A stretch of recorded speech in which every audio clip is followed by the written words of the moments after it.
Olá, eu espero que vocês estejam bem. Meu nome é Mariana Rabelo e hoje nós vamos começar falando sobre direito eleitoral. Na nossa primeira aula, a gente vai tratar sobre direito eleitoral constitucional, olhando para os direitos políticos, para o alistamento eleitoral e para as condições de elegibilidade.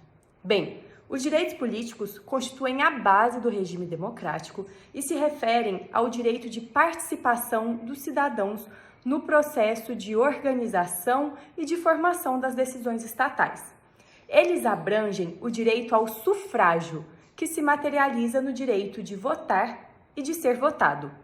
No sistema constitucional brasileiro, o voto é obrigatório para todos aqueles que possuem mais de 18 anos de idade e que sejam brasileiros natos ou naturalizados.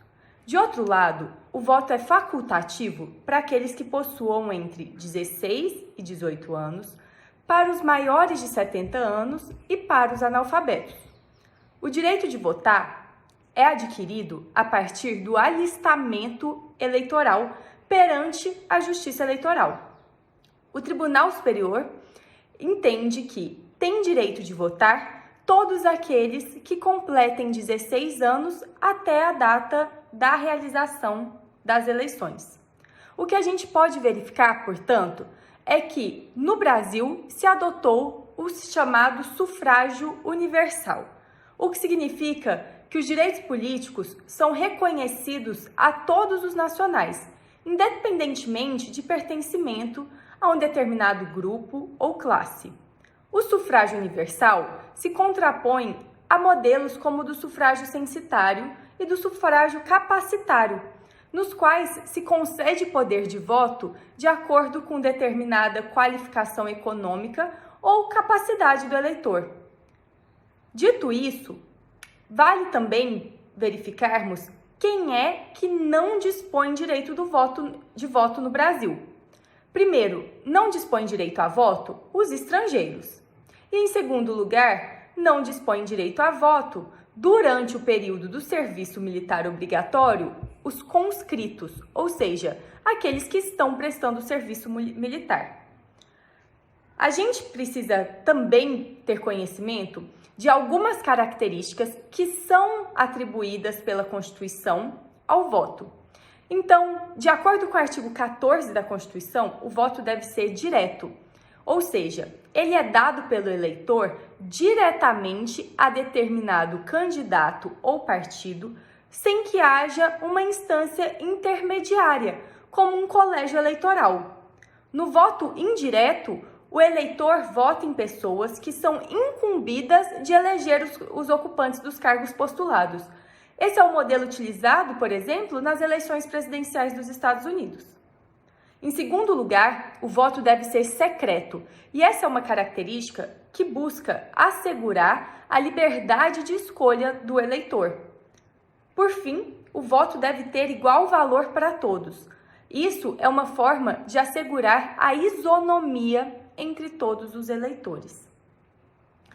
Passada essa questão, a gente pode dizer também que a Constituição de 1988, ela inovou na adoção de instrumentos de democracia direta, porque ela previu o plebiscito, o referendo e a iniciativa popular. Em relação ao plebiscito e ao referendo, a principal diferença entre os dois diz respeito ao momento em que são realizados. Enquanto o plebiscito é uma consulta prévia realizada aos cidadãos, sobre matéria que ainda será discutida no Congresso Nacional, o referendo é uma consulta posterior a determinado ato ou decisão governamental, seja para lhe atribuir eficácia ou para retirar a eficácia que lhe foi atribuída apenas provisoriamente.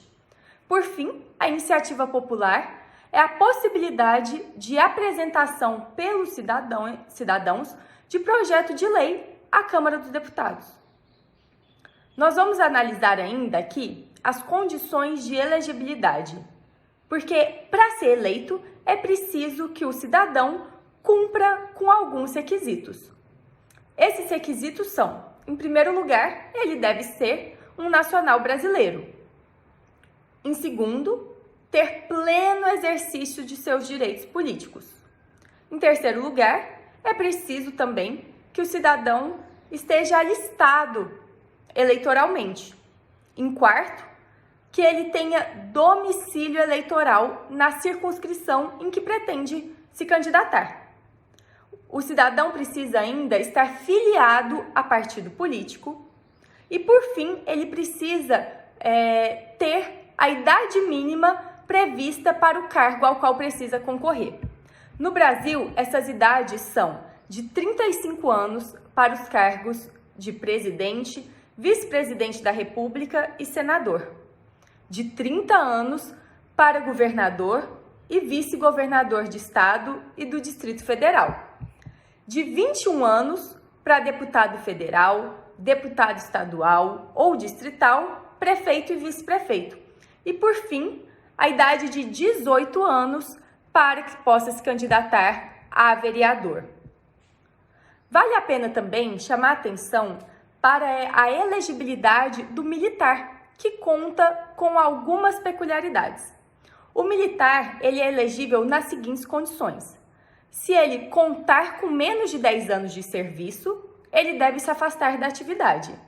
Ou, se ele contar com mais de 10 anos de serviço, ele vai ser agregado pela autoridade superior e, se for eleito, vai passar automaticamente no ato da diplomação para a inatividade. Portanto, a partir do registro da candidatura, o candidato militar em atividade vai ser afastado definitivamente se ele contar com menos de 10 anos de serviço, sendo desligado da organização a que pertence. Mas, se ele tiver mais de 10 anos de serviço, ele vai ser agregado e vai passar à inatividade apenas se vier a ser eleito. Os direitos políticos, por fim, constituem um direito fundamental e, como dissemos no início, perfazem a base do nosso sistema democrático. Assim, a Constituição proíbe a cassação desses direitos, que só podem ser perdidos em situações excepcionais que são previstas pelo artigo 15. São elas: o cancelamento da naturalização por sentença transitada em julgado, a incapacidade civil absoluta, a condenação criminal transitada em julgado enquanto durarem seus efeitos. Em quarto lugar, a recusa de cumprir obrigação que seja a todos imposta ou prestação alternativa, como é o caso do serviço militar obrigatório. E, em quinto lugar, a condenação por ato de improbidade administrativa.